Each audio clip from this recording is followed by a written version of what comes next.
नमस्कार, मैं हूं दिलीप तिवारी और जी पंजाब हरियाणा हिमाचल में आपका स्वागत है। आज हम बात करेंगे किसानों की, उनके मुद्दों की और केंद्र सरकार द्वारा लाए गए जो कृषि बिल हैं, कृषि कानून है उसकी। और हमारे साथ एक खास मेहमान है केंद्रीय वित्त राज्य मंत्री अनुराग ठाकुर जी। अनुराग जी, बहुत बहुत स्वागत है आपका जी पंजाब हरियाणा हिमाचल में।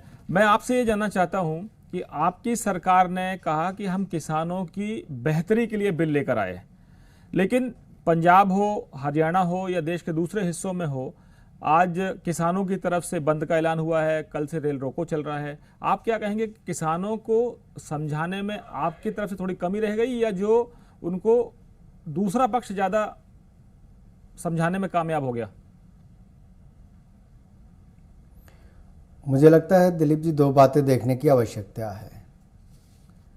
हमने सदा किसान के हित में काम किया, चाहे अटल जी की सरकार थी या मोदी जी की सरकार है। जो कहा वो किया। कांग्रेस और कुछ और दलों की तरह घोषणा पत्र में तो किसानों के हित के लिए घोषणा कर दी उन्होंने, लेकिन कभी सत्ता में आकर किया नहीं। अगर आप 2014 की राहुल गांधी जी की और उनके एक पूर्व मंत्री की वीडियो कॉन्फ्रेंस देखे तो उन्होंने कहा कि हमने 11 मुख्यमंत्रियों से कांग्रेस शासित राज्यों की बात की है और सब ने एपीएमसी एक्ट में बदलाव करने के लिए बात कही, क्योंकि वहाँ पर दाम पूरे नहीं मिल पाते हैं। हम व्यवस्था में बदलाव करेंगे, यहाँ तक कि घोषणा करने की बात कर दी। और घोषणा पत्र में भी देखें तो उन्होंने क्या कहा था। उन्होंने मंडी एक्ट से बाहर जाने की बात कही थी, किसानों के लिए स्वायत्तता देने की बात कही थी, 3 दिन में पेमेंट देने की बात कही थी। ये सब बातें वो कहते तो हैं लेकिन करते नहीं हैं। लेकिन हमने जो जो कहा हमने वो करके दिया। धारा 370-35A की बात हो, ट्रिपल तलाक की बात हो, राम मंदिर की बात हो, सीए की बात हो, हमने जो कहा घोषणा पत्र में हमने वो करके दिया। जहां दूसरी ओर कांग्रेस जो है वो करती नहीं है। मैं इसमें बताना चाहता हूं, वो शंका क्या पैदा कर रहे हैं किसानों के मन में। वो कहते हैं कि आपका एमएसपी चला जाएगा। मैं देश के किसानों को विश्वास दिलाना चाहता हूं, एमएसपी जैसा था वैसा ही रहेगा, एमएसपी कहीं नहीं जाने वाला। दूसरा, उन्होंने क्या कहा कि आपकी जमीन जा सकती है। जमीन कहीं नहीं जाएगी। जमीन इसमें और पक्की की गई है कि केवल फसल का ही कॉन्ट्रैक्ट हो सकता है। जमीन किसान की है, किसान की ही रहेगी। यहां तक कि कोई अपना आके ट्यूबवेल लगाता है, ड्रिप इरिगेशन सिस्टम लगाता है, कोई और सुविधा लगाता है, तो जैसे ही किसान कहेगा कि मुझे कॉन्ट्रैक्ट नहीं करना, वो सब उसको उखाड़ कर लेकर जाना पड़ेगा। अगर नहीं लेके जाता तो वो भी किसान की संपत्ति बन जाएगी।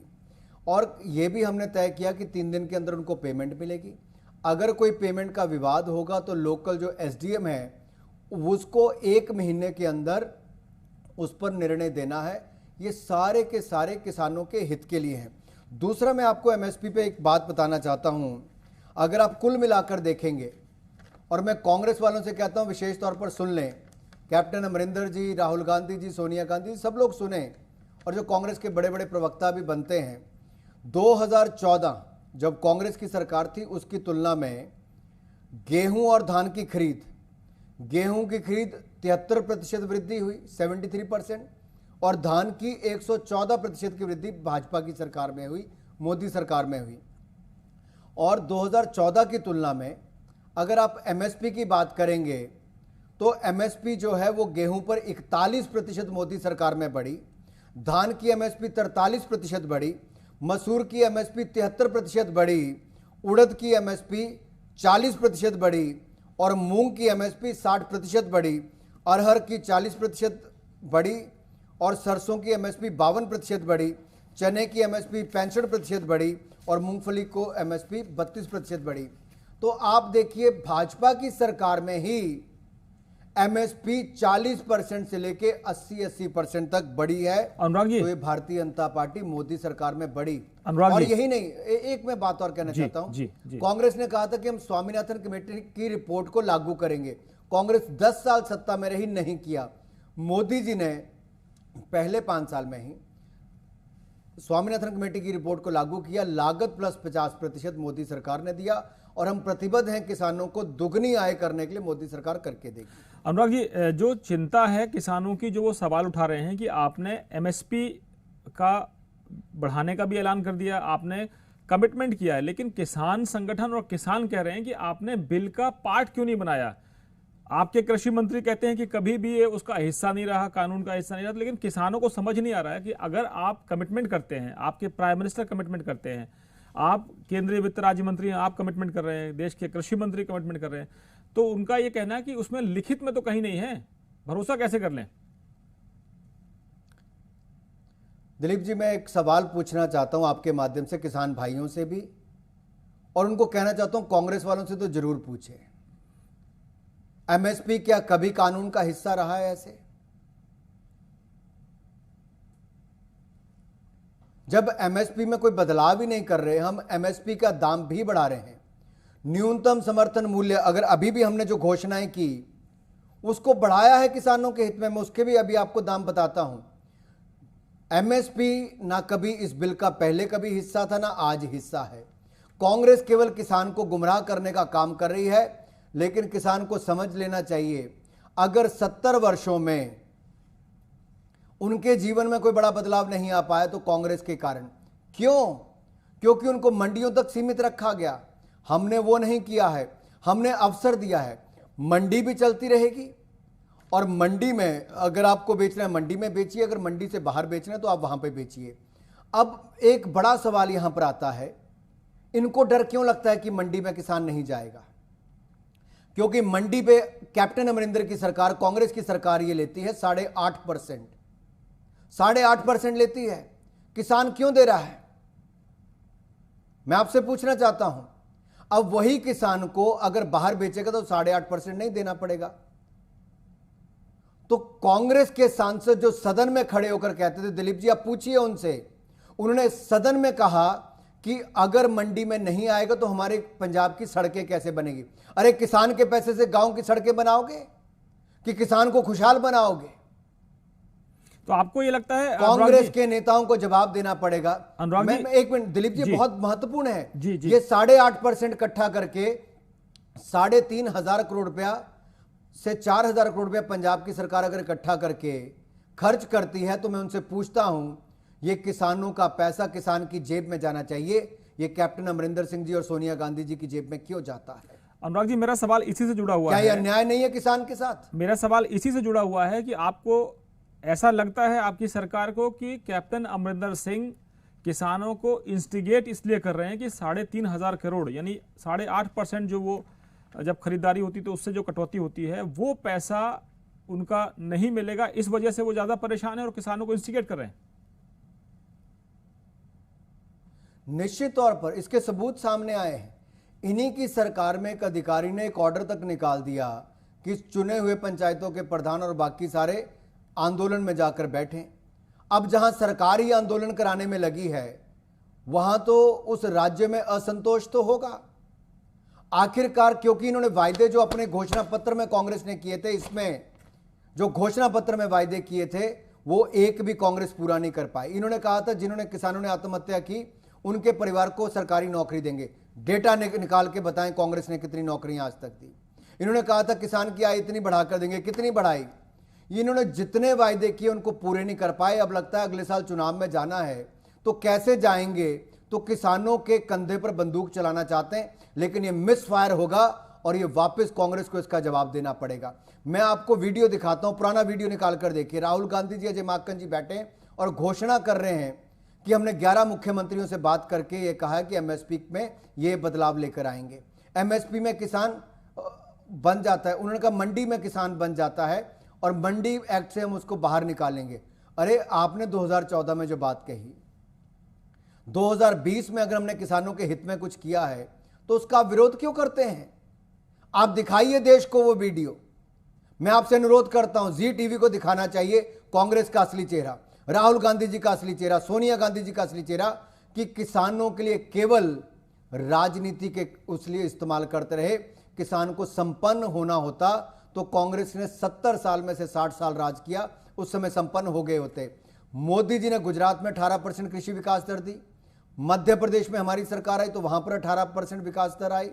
हमने किसानों को 0% पर, येदियुरप्पा जी की सरकार कर्नाटक में आई तो तब पैसा देने की शुरुआत की। अब भी मोदी सरकार आई तो 2-2 हज़ार रुपया हर चौथे महीने उनके खाते में जाता है, 6,000 रुपया किसान के खाते में डालती तो मोदी सरकार 95,000 करोड़ रुपया 10 करोड़ किसानों के खाते में मोदी सरकार ने डाला है। क्या कांग्रेस कभी सपने में भी सोच पाई थी? 10 साल के राज में एक बार कर्जा माफी के नाम पे किया, वो भी सब किसानों को नहीं मिला। वो बड़े किसानों को कांग्रेस के समय मिला, छोटे किसान को तो मिला ही नहीं। दिलीप भाई, मैं आपसे एक बात कहना चाहता हूं, आप देखिए इससे जीवन बदलेगा तो छोटे किसान का, क्योंकि छोटे किसान का जब अनुबंध होगा और वो तय करेगा कैश क्रॉप्स बनानी कुछ बनानी, तो उनके खेत से आके भी वो सामान कंपनियां उठाकर लेकर जाएंगी और उनको अच्छा दाम मिल पाएगा। 8.5% उनको मंडी पर नहीं देना पड़ेगा, जो बाकी तकनीकी सहायता वो उनको मिलेगी। जब कॉन्ट्रैक्ट होगा उनका तो उसके बदले बैंकों से उनको पैसा पहले मिल पाएगा। ये सारे जो हैं ये किसानों के हित में हैं। और मैं आपको बताऊं, जो आपदा के समय में भी मोदी सरकार ने हजारों करोड़ रुपया किसानों को दिलाया और इसीलिए फसल पिछली भी अच्छी आई और अगली भी अच्छी आने वाली है। खरीद भी न्यूनतम समर्थन मूल्य में हमारी सरकार ने हजारों करोड़ रुपया देकर किसानों से खरीदा। अगर हमने पिछले 6 सालों में, मैं पंजाब के किसान से कहना चाहता हूं, हरियाणा के किसान से कहना चाहता हूं, अगर हमने पिछले 6 सालों में पहले से ज्यादा खरीद की है, पहले से ज्यादा एमएसपी का पैसा भी दिया है, किसानों के खाते में 6-6 हज़ार रुपया हर साल भी डाला है, आपके सॉइल हेल्थ कार्ड भी बनाए, आपके लिए बाकी सुविधाएं भी लेकर आए, तो आज आप कैसे कह सकते हो कांग्रेस के कहने पर कि ये बिल आपके विरोध में है?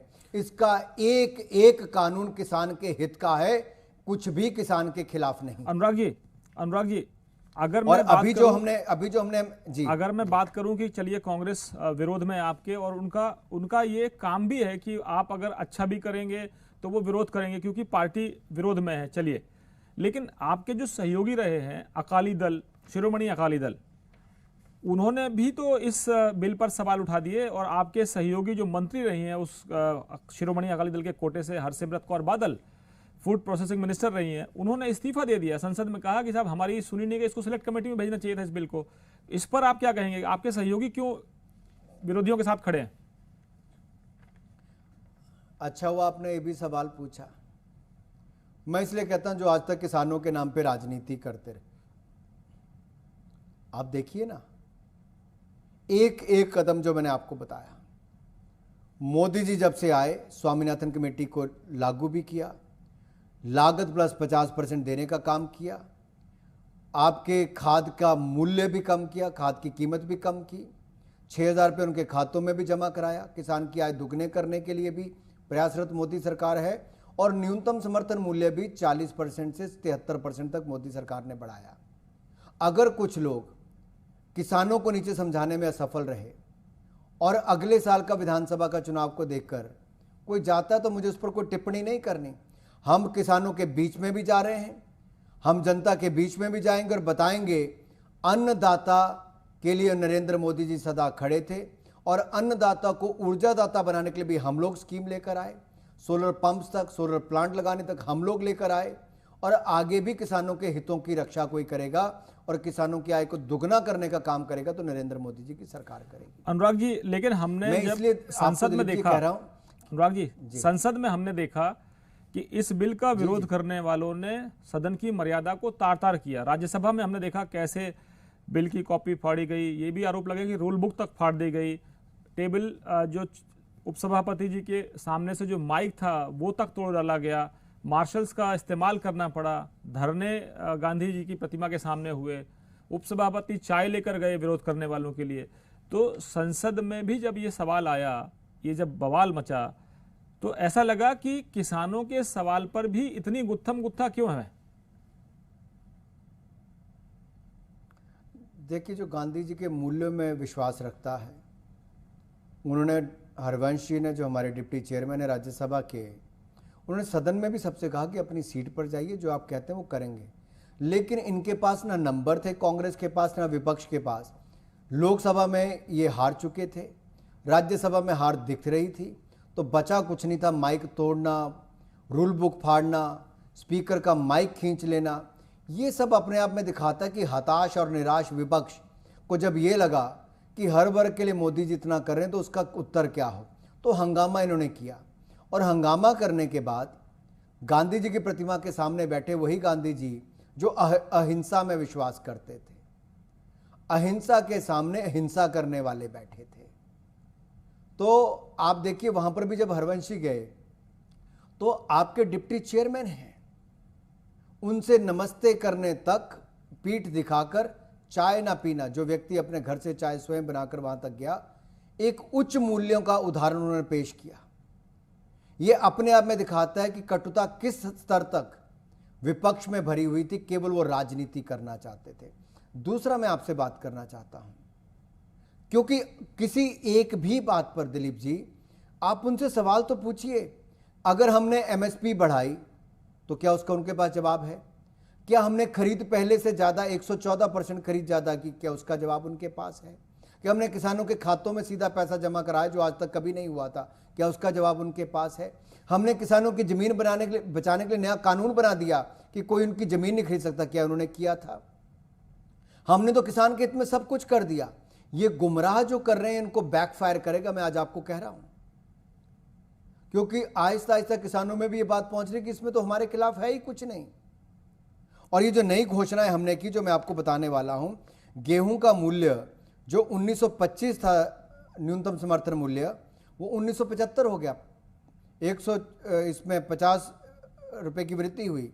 और इसी तरह से चने की 4875 रुपए से बढ़कर 5100 रुपये हो गया, 225 रुपए की वृद्धि हो गई। 48 रुपये मसूर था पिछले साल, इस साल 5100 कर दिया, 300 रुपये की वृद्धि हुई। 4425 रुपया सरसों का था, 4650 रुपया, इस साल के लिए हमने कर दिया, 225 रुपये की वृद्धि हुई। 5215 रुपये कुसुम्भ था, उसको 5327 कर दिया, 112 रुपये की वृद्धि उसमें हुई। जौ में 1525 था, उसको 1600 रुपये कर दिया, 75 रुपये की वृद्धि उसमें हुई। ये किसने किया? ये 4 दिन पहले नरेंद्र सिंह तोमर जी ने मोदी जी के आशीर्वाद से किया है, ये किसानों के हित में किया। अब ये आंकड़े तो कभी वो आने नहीं देंगे। कांग्रेस नहीं चाहती कि किसानों तक असली आंकड़े पहुंचे। मैं चाहता हूं कि आप असली आंकड़े भी उनको बताएं, और ये जो सच है ये भी जनता को बताएं कि कैसे, क्या भ्रम वो करते हैं। झूठ क्या है? झूठ ये है कि वो कहते हैं कि आपकी जमीन हड़प लेंगे, एमएसपी चले जाएगा। मैं किसानों को विश्वास दिलाता हूं, एमएसपी जैसा था वैसा ही है, आगे भी रहेगा, दुनिया की कोई ताकत उसको नहीं हटाने। अनुराग जी, आखिरी छोटे छोटे मेरे 2 सवाल हैं। एक तो पंजाब जैसे सूबे में ये संकेत आने लगे हैं सरकार की तरफ से कि हम इस बिल के प्रावधानों को लागू नहीं करेंगे। ये कांग्रेस का एक और शासित राज्य छत्तीसगढ़, वहां से संकेत आए। लेकिन आरोप ये भी लगाए जा रहे हैं कि मोदी सरकार उद्योगपतियों के हित में कॉन्ट्रैक्ट फार्मिंग जैसे इस सिस्टम को लागू करना चाहती है। किसानों को आप क्या कहेंगे कि जैसे आपने कहा कि केवल फसल का कॉन्ट्रैक्ट होगा, जमीन का कॉन्ट्रैक्ट नहीं हो रहा है। उनका कहना है भी कि आपने एसडीएम जैसे व्यक्ति को अगर पावर दे दिया तो वो तो इन्फ्लुएंशियल लोगों की सुनेगा, क्योंकि जब विवाद होगा तो विवाद में किसान हमेशा पीछे रह जाएगा, गरीब है या आप कहें कि फाइनेंशियली बहुत साउंड नहीं है। लेकिन जो कॉन्ट्रैक्ट फार्मिंग लेंगे या जो करेंगे वो लोग बहुत मजबूत लोग होंगे, तो वो किसान पर हावी हो जाएंगे। इस तरह की आशंकाएं हैं, इस पर आप क्या कहेंगे? किसान से कोई धक्का नहीं कर सकता, वो अन्नदाता है। अपनी परिश्रम की के कारण वो देश का पेट भरता है, उसकी मेहनत के कारण पूरे देश को अन्न खाने को मिलता है। इसलिए मैं कहना चाहता हूं, ये जो शंकाएं खड़ी की जा रही हैं बिल्कुल गलत हैं। क्या राज्य की सरकारें सक्षम नहीं हैं? अगर कैप्टन अमरिंदर जी की सरकार सक्षम नहीं है, कांग्रेस की सरकार सक्षम नहीं है, तो हाथ खड़े कर दे कि वो किसानों को न्याय नहीं दिला सकते। मैं विश्वास दिलाता हूं कि किसानों को न्याय मिलने के लिए 3 दिन के अंदर अगर पेमेंट मिलने का हमने वायदा किया है। कांग्रेस ने घोषणा पत्र में किया था लेकिन कोई कदम नहीं उठाया, हमने उठाया है। और मैं आपसे निवेदन करता हूं दिलीप जी, आप कांग्रेस के 2014 का घोषणा पत्र भी उठाइए और कांग्रेस के पंजाब चुनाव से पहले का घोषणा पत्र भी उठाइए। उनमें से जितने वायदे उन्होंने किसानों के साथ किए थे उसमें से कौन सा पूरा किया है? उन्होंने कहा था हम हटाएंगे, मंडियों से बाहर लेकर आएंगे, क्या किया? क्या पंजाब सरकार ने अगर बिल पास किया तो उसको वापस लेंगे? ये दोहरा चेहरा, दोहरा चरित्र नहीं चल पाएगा कांग्रेस का। पोल खुल चुकी है कांग्रेस की, जवाब देना मुश्किल हो जाएगा कांग्रेस को, क्योंकि किसान जानता है कि अगर उसकी आमदन दुगनी होगी तो नरेंद्र मोदी जी की सरकार में ही होगी। और मैं आपको दूसरी बात कहूं, इन्होंने देश के सामने एक बात नहीं आने दी कि राजीव गांधी फाउंडेशन को कैसे प्रधानमंत्री नेशनल रिलीफ फंड में से ही पैसा मिलता था। सोनिया गांधी जी प्रधानमंत्री नेशनल रिलीफ फंड की भी सदस्य थी और राहुल गांधी फाउंडेशन की भी चेयरमैन थी। एक तरफ से प्रधानमंत्री के नाम पे लेती थी और दूसरी तरफ परिवार के ट्रस्टों को देते थे। ये तो कांग्रेस का असली चरित्र है। और 1948 में जो प्रधानमंत्री नेशनल रिलीफ फंड बना था वो आज तक रजिस्टर नहीं हो पाया है। ये कांग्रेस के कारनामे हैं। ये तो देश को सदा गुमराही करते रहे। लेकिन अनुराग और जी, जब वो इस तो पे चर्चा संसद में होने पीएम लगी, केयर फंड पर सवाल उठाते हैं जी वो सवाल उठाते हैं पीएम केयर फंड पर। दिलीप जी आपने बिल्कुल सही, मैं धन्यवादी हूं आपने पूछा। आखिरकार क्यों पीएम केयर्स बनाना पड़ा? क्योंकि आपदा जो दुनिया भर में आई, महामारी जो आई, जिसके कारण करोड़ों लोगों की जान के ऊपर संकट बनाया, उससे बचाने के लिए जनता से पैसा इकट्ठा करके लोगों के ऊपर खर्च करने के लिए पीएम केयर्स का गठन हुआ। पीएम केयर्स का ट्रस्ट रजिस्ट्रेशन 27 मार्च 2020 को हुआ। सेक्शन 12A इनकम टैक्स में उसमें रजिस्ट्रेशन हुई। 1961 का जो एक्ट है, एटीजी की एग्जाम्पशन 100% टैक्स के ऊपर उसके ऊपर दी गई। एफसीआरए का उसको रजिस्ट्रेशन यानी कि उसका एग्जाम्पशन करा के दिया गया। और सीएसआर का पैसा खर्च हो उसके लिए भी उसको कानूनी तौर पर बनाया गया। एक तरफ तो हमने कानूनी तौर पर पीएम केयर्स को बनाया जिसमें एक भी कानून से बाहर जाकर काम नहीं किया। दूसरी ओर जो कांग्रेस ने किया था उसमें क्या था? वो ट्रस्ट की रजिस्ट्रेशन आज तक नहीं हुई है। 72 सालों में नहीं हुई रजिस्ट्रेशन। उसके अलावा उनको बाकी सारी सुविधाएं दे दी गई। और उस ट्रस्ट में कौन है? प्रधानमंत्री नेशनल रिलीफ फंड में प्रधानमंत्री, उप प्रधानमंत्री, कांग्रेस की अध्यक्ष और फाइनेंस मिनिस्टर और एक इंडस्ट्रियलिस्ट और एक टाटा ट्रस्ट का सदस्य। मैं आपसे पूछना चाहता हूं, आपके माध्यम से कांग्रेस से पूछना चाहता हूं, कांग्रेस के अध्यक्ष का प्रधानमंत्री नेशनल रिलीफ फंड पर रहने का क्या तुक बनता है? आप बताइए ना। 72 सालों से कांग्रेस के अध्यक्ष को प्रधानमंत्री नेशनल रिलीफ फंड पर रखा जाता था। और देश को मैं बताना चाहता हूं आपके जी टीवी के माध्यम से, इन्होंने क्या किया? 1964 में जब पंजाब में, असम में, दिल्ली में, बिहार में बाढ़ आई, तब वो पैसा जो प्रधानमंत्री नेशनल रिलीफ फंड में आना चाहिए था उसकी बजाय उस समय के प्रधानमंत्री ने 6 महीने तक गुहार नहीं लगाई कि जवाहरलाल नेहरू ट्रस्ट में पैसा चला जाए, वहां पर कोई कमी ना हो। तो इन्होंने सदा जवाहरलाल नेहरू, इंदिरा गांधी और बाकी सब ऐसे वरिष्ठ कांग्रेस के नेताओं के नाम पे जो ट्रस्ट बने हैं उनमें पैसा जाने के लिए प्राथमिकता दी, ना कि देश के लोगों के ऊपर खर्च होने के लिए प्रधानमंत्री नेशनल रिलीफ फंड में आए। और दिलीप जी, जब प्रधानमंत्री नेशनल रिलीफ फंड में पैसा आता था तो वहां सोनिया गांधी जी, राजीव गांधी जी, राहुल गांधी जी, ये लोग बैठे होते थे और ये वहां से पैसा अपने ट्रस्टों को राजीव गांधी फाउंडेशन में और ऐसे बाकी ट्रस्टों में पैसा भेजते थे जी। तो आप बताइए देश को जवाब देंगे नहीं देंगे? ये तो सदा देश को खराब करते रहे। ये देश के हित में कदम कब उठाया इन्होंने?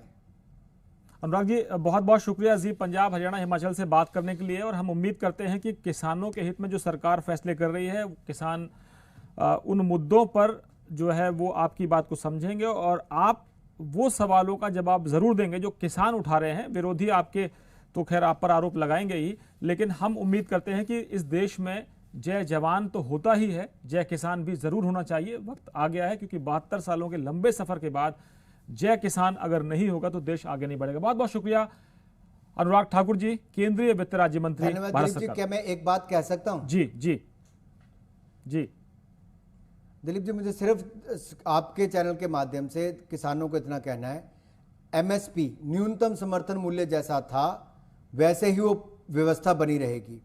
मंडियां राज्यों में थी वैसे ही बनी रहेंगी। आपकी जमीन आपका मालिकाना हक था, किसानों का ही मालिकाना हक रहेगा।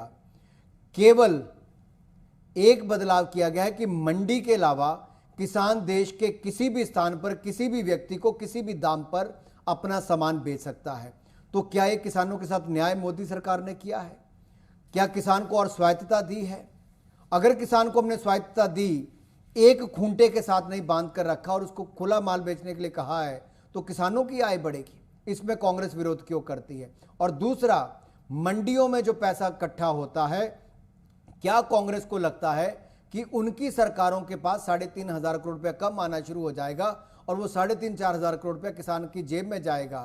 तो क्या ये कांग्रेस को चुप रहा है? क्या उनकी राजनीति मंडियों की खत्म हो जाएगी? क्या उनके चेयरमैन वाइस चेयरमैनों की पोस्टें खाली होनी शुरू हो जाएंगी? मैं सीधी तौर पर आरोप लगाता हूं कांग्रेस के ऊपर, वो अपनी राजनीति करने के लिए, अपना वहां पर पैसा इकट्ठा करने के लिए, केवल मंडियों को इसलिए करना चाहते हैं कि उसके माध्यम से कांग्रेस अपनी राजनीति करे।